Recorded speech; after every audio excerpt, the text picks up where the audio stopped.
Morning my lovely students. तो आज की वीडियो में हम डिस्कस करते हैं classification of the proteins. Proteins का क्लासिफिकेशन देखेंगे हम। सबसे पहले देखते हैं कि हम based on the molecular shape, ये दो चीज़ों में बेस्ड होता है, ये मॉलिक्यूलर शेप में और स्ट्रक्चर एंड शेप में।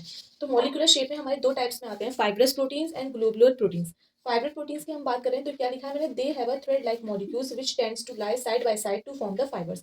ये जो होते हैं थ्रेड लाइक मॉलिक्यूल्स होते हैं। थ्रेड लाइक मतलब धागे की तरह ये मॉलिक्यूल्स होते हैं जो कि साइड बाय साइड ये अटैच्ड होते हैं और ये फाइबर्स का फॉर्मेशन करते हैं। तो this is called the fibrous protein. इसमें मैंने एग्जांपल लिखे हैं जैसे कि केराटिन होता है, कोलेजन होता है, एक्सेट्रा।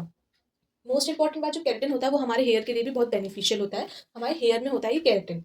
ठीक है। अब जो बात करते हैं हम दूसरे टाइप्स की, ग्लोबुलर प्रोटीन्स। ग्लोबुलर प्रोटीन्स हमारे क्या होते हैं, they have a molecules which are folded into the compact unit that of the 10 approach spheroidal shape. Globular proteins जो होते हैं, ग्लोबुलर प्रोटीन्स का नाम सुन के हमें पता चल रहा है ग्लोब मतलब गोल। तो दे have a molecule which folded, वो फोल्ड हो जाते हैं इनटू कॉम्पैक्ट यूनिट्स में, सेवरल यूनिट्स में ये फोल्ड हो जाते हैं और ये स्फीरोइडल शेप बनाते हैं, मतलब जो सर्कल शेप होती है वो बनाते हैं। इसमें जो एग्जांपल है वो है हमारा insulin and haemoglobin.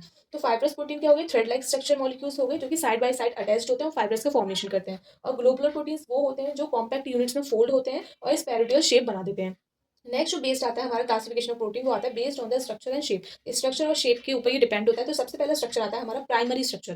Primary structure में क्या लिखा है, each polypeptide in a protein has amino acid linked with the other in specific sequence. हर एक पॉलीपेप्टाइड चेन, हर एक पॉलीपेप्टाइड में जो प्रोटीन होता है जिसके पास अमीनो एसिड होता है वो एक अनदर स्पेसिफिक चेन से लिंक्ड होता है, उसे हम प्राइमरी स्ट्रक्चर्स बोलते हैं। ये जो सीक्वेंस होता है अमीनो एसिड्स के, उसे हम प्राइमरी स्ट्रक्चर बोलते हैं। ठीक है। अब सेकेंडरी जो आता है वो आता है हमारा the shape in which long polypeptide chain exist. जिसमें लॉन्ग पॉलीपेप्टाइड चेन होती है उसे हम सेकेंडरी स्ट्रक्चर्स बोलते हैं। अब सेकेंडरी स्ट्रक्चर्स भी हमारे दो टाइप में आते हैं, alpha helic structure and beta pleated sheet. Structure हमारे दो टाइप्स में आते हैं, अल्फा हेलिक्स स्ट्रक्चर और सेकंड नंबर पे है beta pleated sheet. So stay tune to my YouTube channel.